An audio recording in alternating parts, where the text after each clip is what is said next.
Olá pessoal, tudo bem? Hoje eu vim fazer o top 5 dos livros que todo mundo deveria ler, não importa a idade. Então fica ligado aqui comigo e vamos descobrir!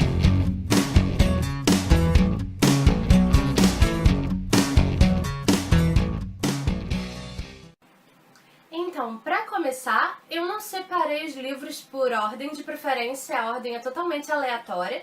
E o primeiro livro aqui da minha pilha é O Extraordinário, da R.J. Palacio. Provavelmente muitos de vocês já ouviram falar desse livro, alguns certamente já leram, e se você ainda não leu, fica aí a dica. Esse livro conta a história do August, que é um menino que nasceu com uma deficiência facial. Na verdade, ele nasceu com um problema genético, e esse problema afetou sobretudo a face dele, mas também a saúde. E por causa disso, desde que ele nasceu, ele foi submetido a 27 cirurgias. Tanto para tentar corrigir a face, quanto por causa dos problemas de saúde que ele tem, e nenhum médico até hoje descobriu quais são as causas, qual é o motivo. E por causa de todas essas cirurgias, ele nunca pôde ir à escola. E a princípio eu imaginava que ele não frequentasse a escola por causa da deficiência física, mas não, é porque realmente ele passava mais tempo nas cirurgias do que propriamente dito dentro de casa. Então era o tempo de recuperação, era o tempo de fazer outra cirurgia e ele ia acabar perdendo os anos letivos. E por isso a mãe dele optou por educá-lo dentro de casa mesmo. Só que agora ele já tem 10 anos, já faz quase um ano desde a última cirurgia e a saúde dele se encontra estável. E o Og sempre ansiou por ir à escola, por fazer novos amigos, por se inserir na sociedade mesmo. Ele não quer viver escondido, por mais que ele ame a família, por mais que ele ame estudar dentro de casa, ele está pronto e disposto a se mostrar para o mundo. E é muito bonitinha essa história. A história é contada de vários pontos de vista. A primeira parte é narrada pelo Og, do ponto de vista dele, e ele nos explica que, apesar de todos os seus problemas de saúde, ele sabe que ele é um garoto diferente, tem espelho na casa dele, ele está plenamente ciente da sua condição, mas ele se sente igual a todos os outros, então ele é literalmente extraordinário, porque ele tem tudo para se sentir inferiorizado e ainda assim a autoestima dele é lá no céu, tipo, ele tá pronto e disposto a encarar a sociedade e fazer com que a sociedade compreenda que não é por causa da deficiência dele que ele é diferente dos outros, ele é exatamente igual a mim e a você, talvez ele seja até melhor do que eu, porque ele tem uma autoestima elevadíssima. E ele é muito persistente, coisa que nem sempre eu sou. Então, Og, parabéns pra você e muito obrigada por me ensinar isso. A primeira parte é contada sob o ponto de vista do Og e a segunda parte é contada sob o ponto de vista da Vaia, que é a irmã do Og, e assim sucessivamente. Alguns amigos deles também dão relatos, a família.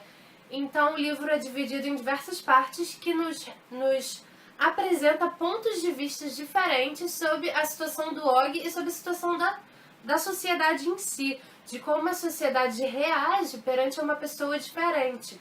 Eu vou ler aqui um trechinho que eu separei pra vocês que eu achei genial. É logo o primeiro capítulo do livro, porque eu não quero dar spoiler pra ninguém, então não se preocupe se você ainda não leu.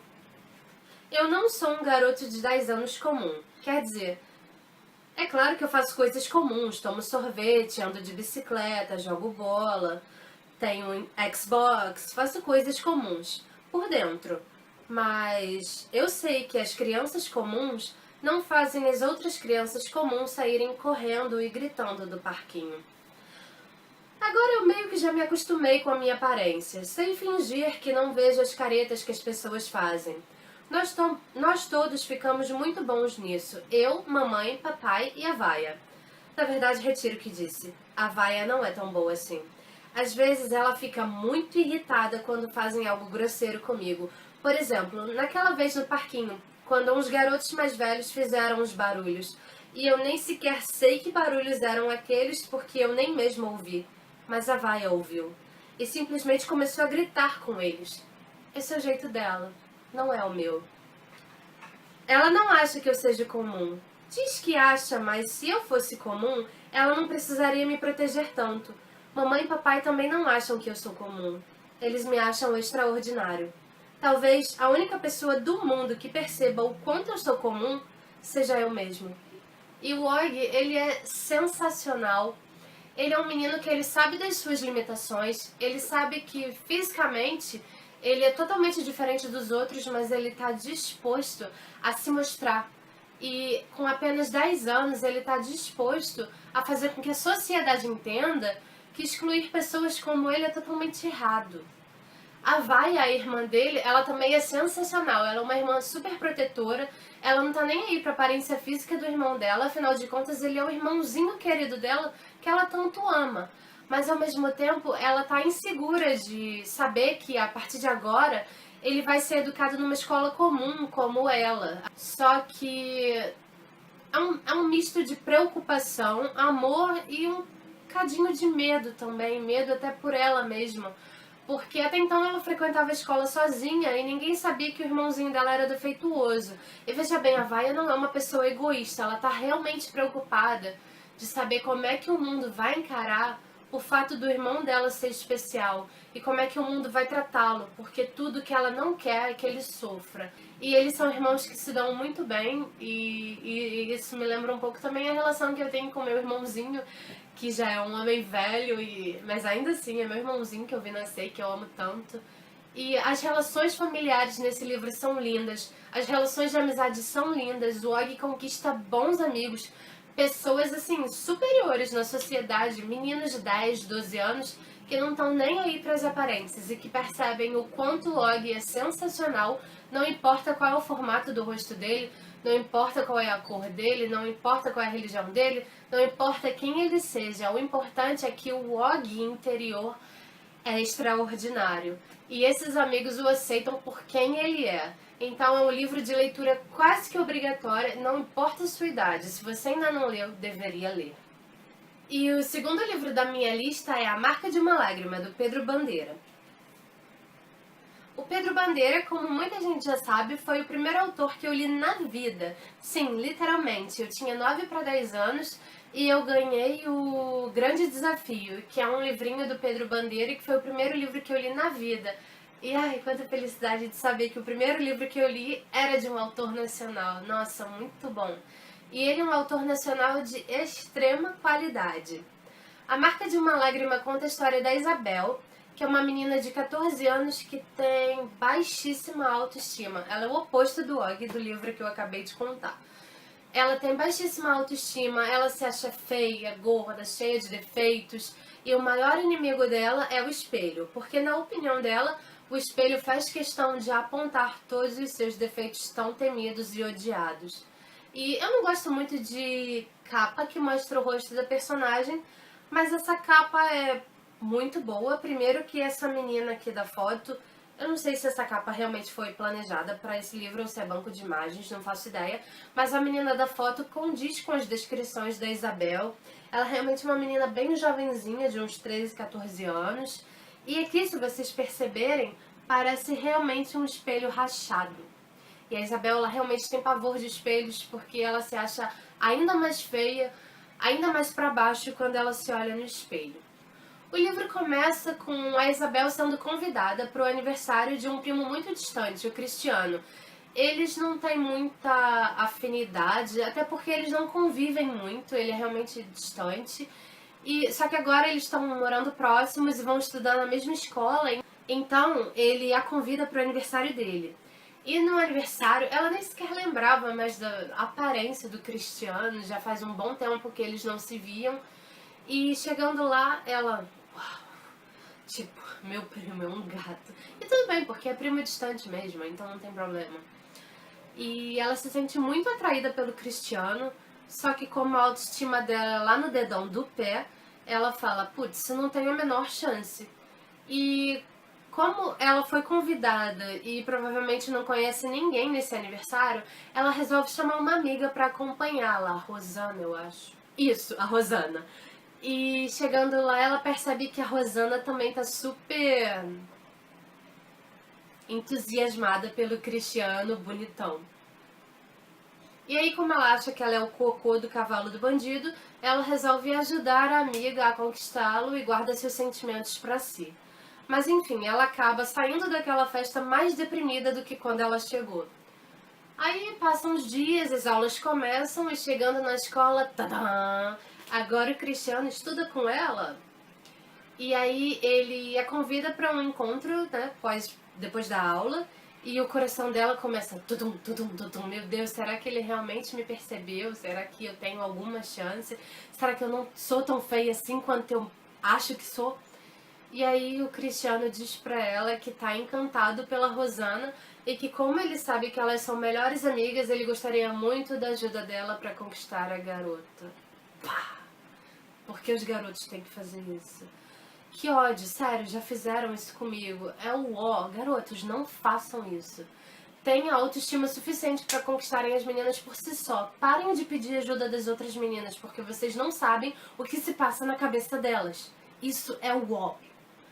Mas enfim, o Cristiano pede ajuda da Isabel e ela, como é uma santa, resolve ajudar. E aí o que ela faz? A autoestima dela é péssima, mas ela é uma excelente escritora. Ela se sente totalmente livre e confiante quando ela está escrevendo. Então ela começa a escrever cartas para o Cristiano entregar para Rosana como se fosse ele que estivesse se declarando, entende? E essas cartas são sempre com palavras lindas, muito poéticas e cheias de emoção.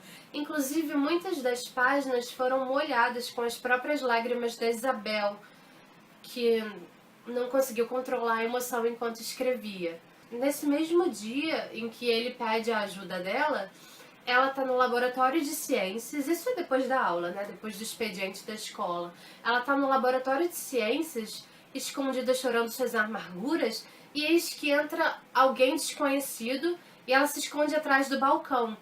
E esse alguém tá fazendo maior alvoroço no laboratório de ciências, mexendo em vários frascos perigosos e tal, mas ela não conseguia ver o rosto da pessoa porque ela estava escondida, né, obviamente. Mas ela viu que essa pessoa mexeu em substâncias e mexeu nos tubos de ensaio e tal.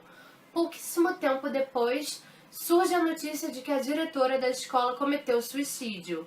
Só que a diretora da escola não tinha o menor perfil suicida.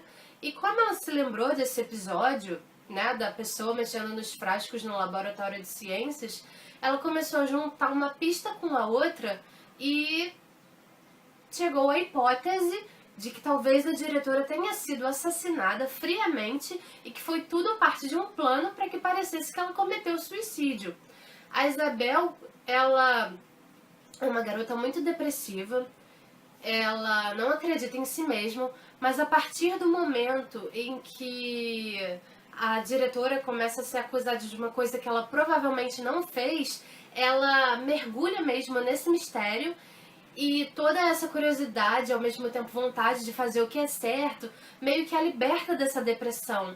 E ela começa a investigar, juntar peça com peça para tentar descobrir quem é o verdadeiro assassino. Então ela acaba descobrindo uma vontade de viver através da sua curiosidade de resolver o caso. O mais legal é que a história é dividida em 3 partes. A primeira parte é intitulada Paixão que Nasce, que é quando ela se descobre apaixonada pela primeira vez. A segunda parte é intitulada Paixão que Mata, que é quando a sua depressão começa a aumentar de nível, assim, mega hard. E também quando ela descobre do suposto suicídio da professora e tudo o que domina os seus pensamentos é a palavra morte. E a terceira parte é intitulada O Amor que Ressuscita. Não só o amor pelo Cristiano e tal, não só o amor romântico, mas o amor pela própria vida. E a Isabel, ela é uma menina muito forte, apesar de só ter 14 anos, ela tem um pensamento muito maduro. Então é um livro atemporal, é para todas as idades, até porque a depressão não escolhe idade. Ela pode atacar crianças, adolescentes, adultos ou idosos. E é um problema, é o mal do século XXI. É um problema muito real da nossa sociedade que é preciso ficar com os olhos muito abertos e atentos. Então eu recomendo demais essa leitura. Não importa qual idade você tenha, não se prenda ao fato de que a protagonista só tem 14 anos. Leia. Leia porque livro não tem idade, não tem época. Leia. É uma leitura que vale muito a pena mesmo. Eu gostei demais desse livro. E o terceiro livro da minha lista é Sonhos em Tempo de Guerra, do autor queniano Ngugi wa Thiong'o. Ele nasceu na década de 30, quando o Quênia ainda era uma colônia britânica. Então, ele viveu a época que o Quênia era colônia tentando se emancipar, tentando se libertar. Ele viveu durante a Segunda Guerra Mundial. Ele viveu diversas lutas dentro do próprio Quênia, inclusive batalhas com relação à etnia, religião, o direito das crianças de irem à escola. A família dele é composta pelo pai, as 4 esposas, a mãe dele era a terceira esposa do pai dele, e os diversos e infinitos irmãos. E é uma história muito bonita, apesar de se falar de guerra.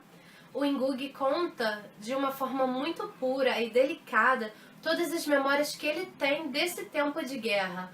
Principalmente a maior memória presente na vida dele, que foi o primeiro contato com a escola. A primeira vez que ele foi à escola, ele já era grandinho e ele se apaixonou por isso e ele nunca mais quis abandonar os estudos. A literatura literalmente libertou ele daquele cenário de guerra do qual ele vivia. Eu vou ler aqui um trechinho da sinopse para que vocês entendam um pouquinho do que eu tô falando. Ngugi wa Thiong'o nasceu em 1938, numa região rural do Quênia, e cresceu sob o impacto da Segunda Guerra Mundial nas colônias britânicas. No cotidiano da família formada por seu pai, as 4 esposas, cuja terceira delas era sua mãe, os muitos irmãos, Ngugi localiza as origens do futuro narrador, histórias contadas ao redor do fogo e uma sede insaciável de aprendizado após o primeiro contato com a escola.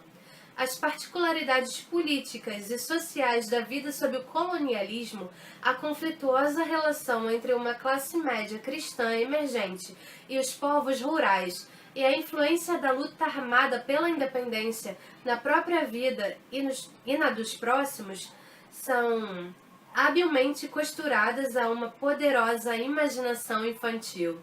Sonhos em Tempo de Guerra é, sobretudo, uma defesa do direito humano de sonhar, mesmo no pior dos tempos, no caso da guerra. É um livro assim de muito bom gosto, muito suave, muito puro.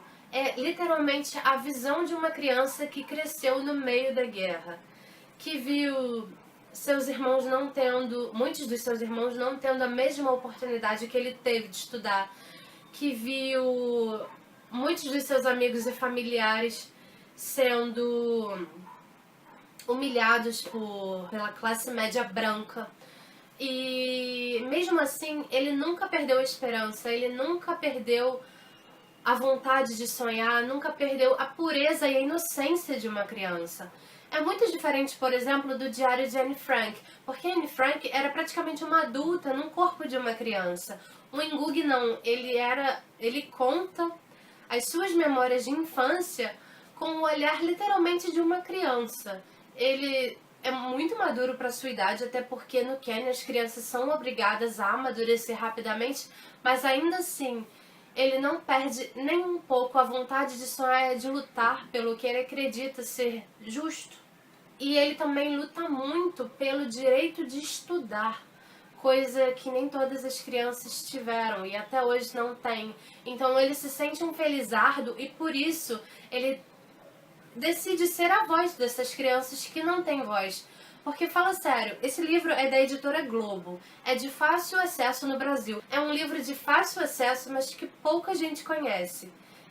E como ele teve acesso aos estudos, ele decidiu dar voz a essas crianças que não têm voz.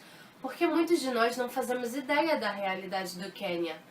Muita gente não faz. Então ele resolve trazer à tona, e é uma escrita de muito bom gosto. Não é para você se sentir martirizado por causa da guerra, é ao contrário. É uma história que fala sobre esperança, que fala sobre sonhos, que fala que é possível sonhar, que é possível estudar, que é possível lutar em prol de uma causa maior, mesmo num tempo tão opressor quanto a guerra.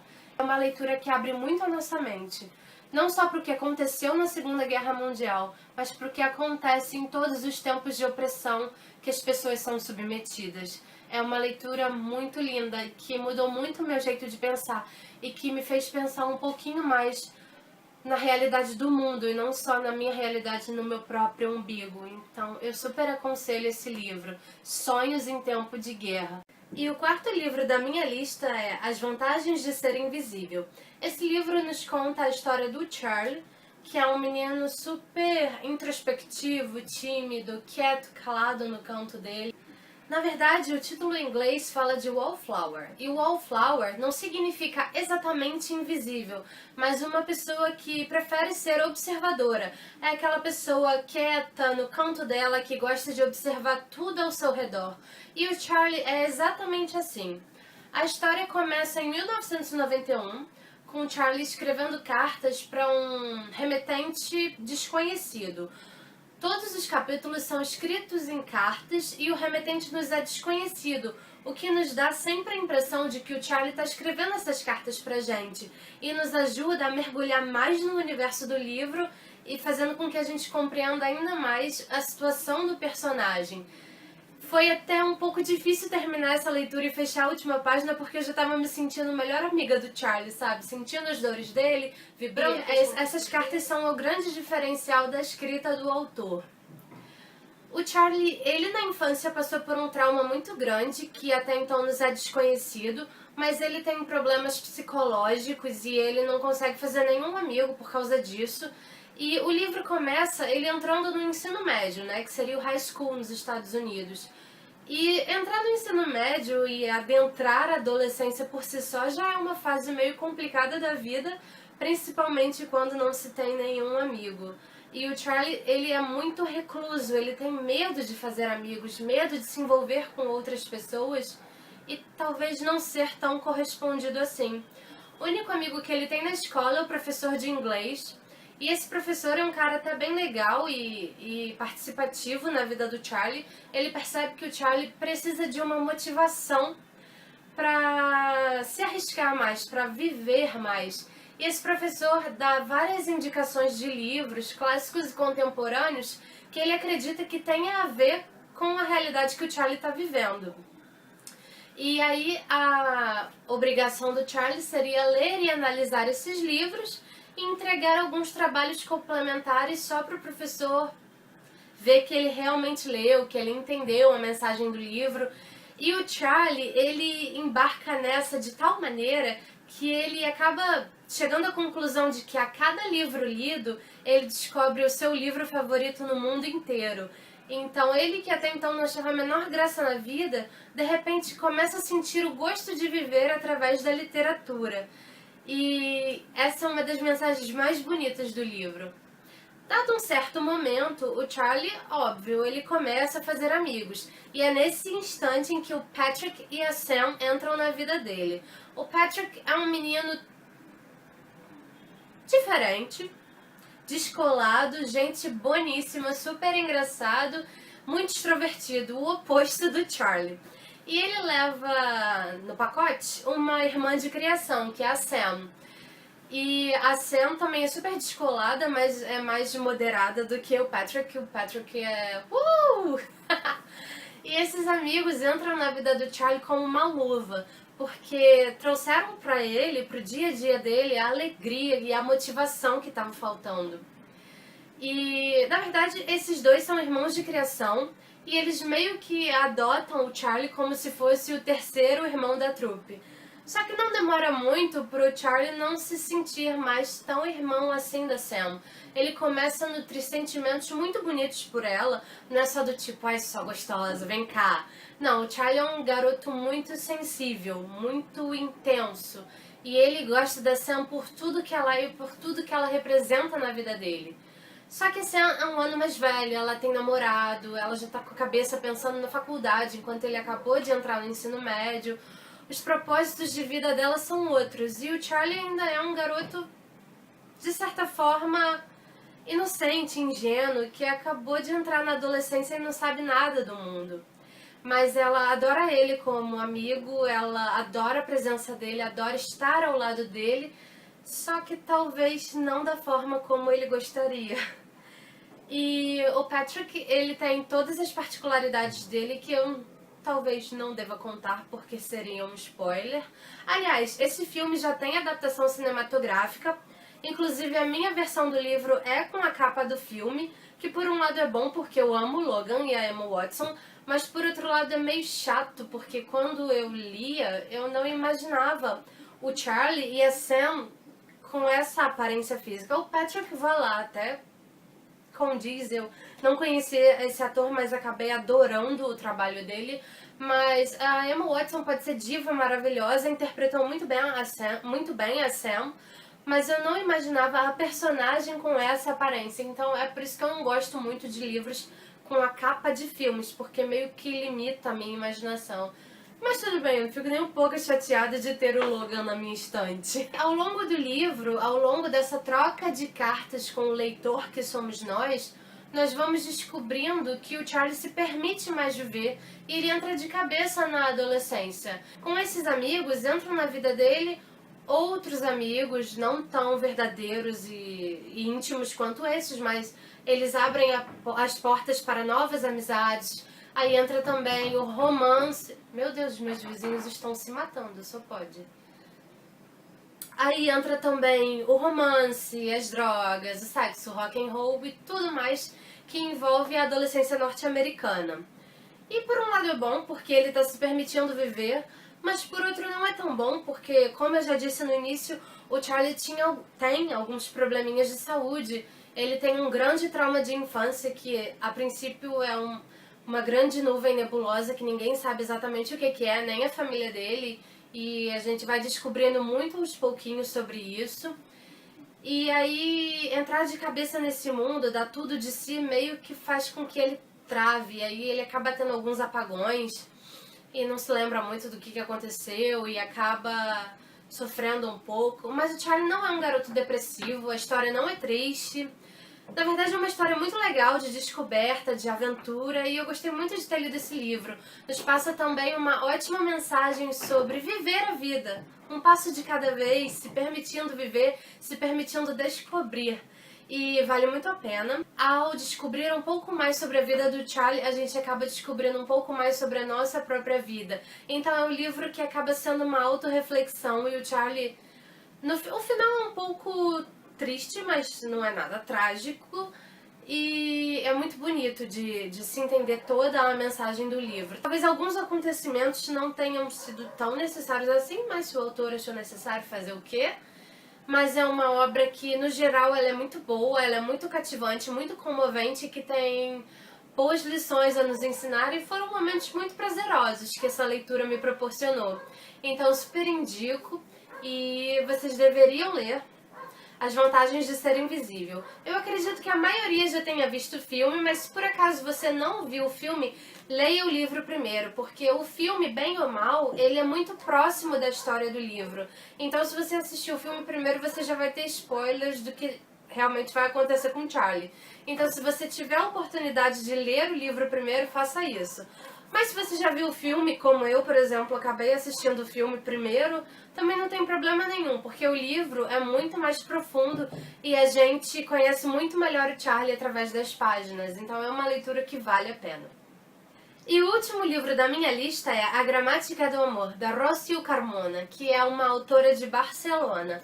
E conta a história da Irene, que é uma menina de Barcelona, o que eu já achei demais, porque foge de qualquer mocinha norte-americana que geralmente é protagonista dos romances. Eu adoro quando os livros fogem dos padrões. E a Irene é uma garota de Barcelona, que está no ensino médio, ela tem 16 anos, e aí os pais dela resolvem se divorciar. E com isso ela é enviada para o internato no sul da Inglaterra, na Cornualha. Ela é da Catalunha, eu ia falar Espanha, mas a Catalunha não se sente exatamente Espanha, então ela é da Catalunha. O inglês não é a língua materna dela, ela não conhece ninguém nessa escola, ela está se sentindo totalmente sozinha e vazia. O casamento dos seus pais está de mal a pior, a relação deles está pior ainda.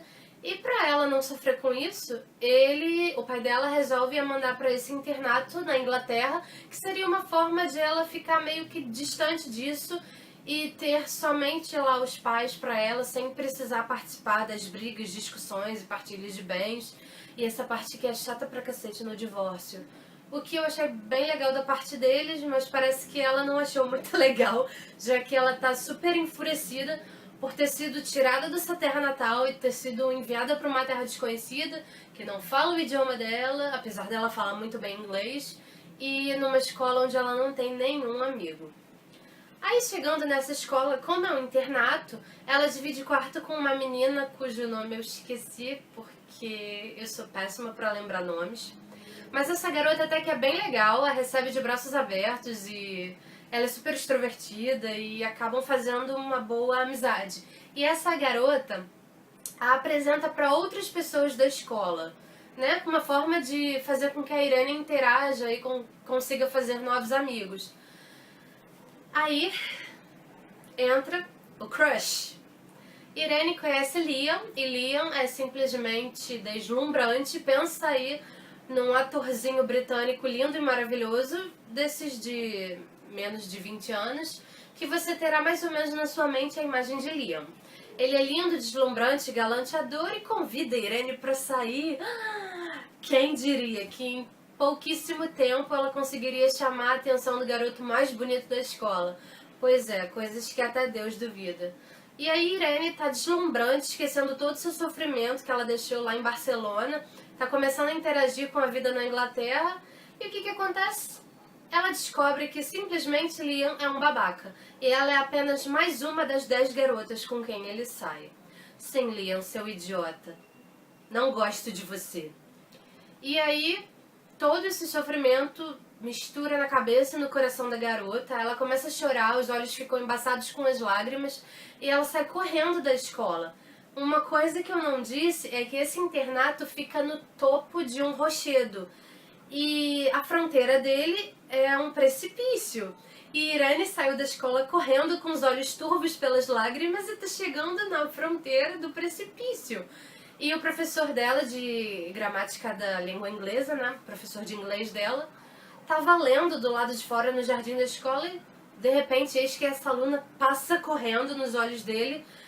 E aí ele, meu Deus, não, ela vai se matar, meu Deus, não. Ele joga o livro pra lá, começa a correr atrás dela, a alcança, ele consegue se prender nela, os dois caem na grama, rolando no chão ofegantes assim. E ele, menina, por que você pensou em se matar? Eu sei que provavelmente você está passando por um momento difícil, mas se matar não é a solução. Aí ela, hã? Eu não ia me matar. Aí tipo, ele, você não ia se matar, mas se você desse mais 10 passos você cairia no precipício. Aí que ela percebe que ela já estava no limite da escola. E ela, meu Deus, eu quase morri, você salvou minha vida. E aí, quando eles retornam pro escritório do professor, né? Eles têm uma conversa mais tranquila, sem lágrimas e com os pensamentos mais em ordem. Ela conta um pouco pra ele do que ela estava passando e ele diz que a adolescência por si só já é um período difícil da vida. Muito mais quando você está com o coração partido por causa do divórcio de seus pais e pior ainda quando você teve o coração partido pela pessoa que você ama. E aí ele propõe pra ela um castigo, como uma forma de terapia para ela tentar sair dessa fossa na qual ela se afundou. E eu separei aqui um trechinho para vocês que tá logo no segundo capítulo, não é spoiler, não se preocupe, mas que meio que ilustra perfeitamente esse momento da vida da Irene, e eu achei sensacional. Considerando as suas circunstâncias excepcionais, vamos encontrar uma solução adequada para o seu caso. Você gosta de ler, não gosta? Irene concordou, sentindo que suas pernas tremiam e um turbilhão de ideias absurdas surgia em sua mente. Será que ele ia obrigá-la a ler os 50 volumes da Enciclopédia Britânica, guardados como uma relíquia naquela biblioteca? Eu imaginava que você gostasse de ler. Vou lhe propor, então, um castigo um tanto especial. Vamos nos encontrar aqui, no meu escritório, nessa mesma hora, todas as quartas-feiras. Eu lhes passarei uns exercícios de literatura, por assim dizer. Você vai ler as obras que eu recomendar e trabalharemos juntos. Esse será um projeto especial. O que você acha? Mas o senhor é professor de gramática, não de literatura? Tem razão. Mas não vai ser um seminário sobre um romance no sentido convencional da palavra. Neste momento da sua vida, você precisa de algumas aulas de gramática do amor. Nessa matéria você não pode ficar de recuperação. Irene encarou Peter Hudge, que é o nome do professor, com certo espanto. Ouvira dizer que os ingleses eram excêntricos, mas nunca poderia imaginar que se veria numa situação como aquela. Gramática do amor? Irene balbuciou. O que é isso? Ser jovem e estar apaixonada pela primeira vez já é algo extraordinário por si só, mas também dolorosamente confuso. Por que você acha que Liam agiu desse modo com você? Não sei. Acho que talvez ele quisesse zombar de mim. Logo você vai descobrir o porquê. Por enquanto, espero você aqui na próxima quarta-feira, às 5 em ponto. Pegue na biblioteca um exemplar de A Sul da Fronteira a Oeste do Sol, do autor japonês Haruki Murakami. É um romance curto e deve ser lido em uma semana. E eu achei sensacional que para tentar fazer com que a garota supere os problemas emocionais que ela estava fazendo, ele meio que impõe a ela leituras de grandes clássicos.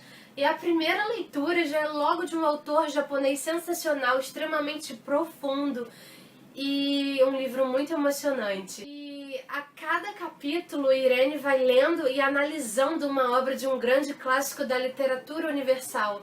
E o Peter Hudge, que é esse professor de gramática, ele é extremamente sensível e ele indica para Irene todas as leituras que encaixam perfeitamente com a situação que ela está vivendo.